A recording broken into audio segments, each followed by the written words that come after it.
Today, we're cracking the code on cinema, that secret language filmmakers use to control exactly how you feel. You know that feeling, right? Heart pounding, and you just have to wonder, how on earth do they do that?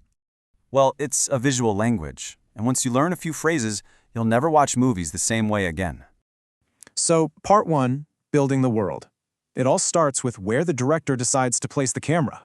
They start with an establishing shot. You know, the one that tells us exactly where and when we are. And here's where it gets cool. Just by changing the distance, the focus shifts from the world to the character. Okay, next up, controlling emotion. This is how a camera can make you love or even fear someone. And get this, something as simple as the camera's angle can totally flip who has the power in a scene. So, a low angle makes someone look huge and powerful. A high angle, suddenly they seem small and trapped. Just think of Darth Vader. The camera is always looking up at him, making him seem completely dominant. But it's not all about power. Sometimes the camera needs to pull us in close to create real intimacy. And that's the job of the close-up. It cuts away everything else and just leaves pure, raw emotion. See the difference? A close-up pulls you in. A long shot can make a character seem totally alone. All right, let's talk about action.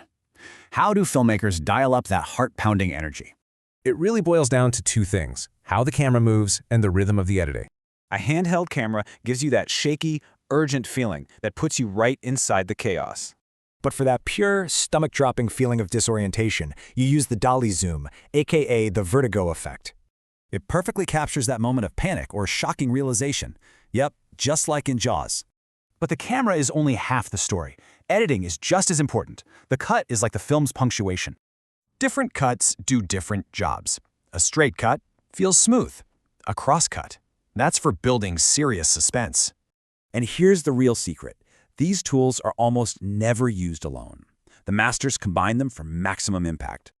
Think of The Godfather. Cutting between a sacred baptism and a bunch of hits, that's a masterpiece of tension. So there you have it. You've now got the tools, the decoder ring, to the secret language of cinema. You're not just a passive viewer anymore. Now you can be an active participant in the art form. So the only question left is, what movie are you going to rewatch first with your new eyes?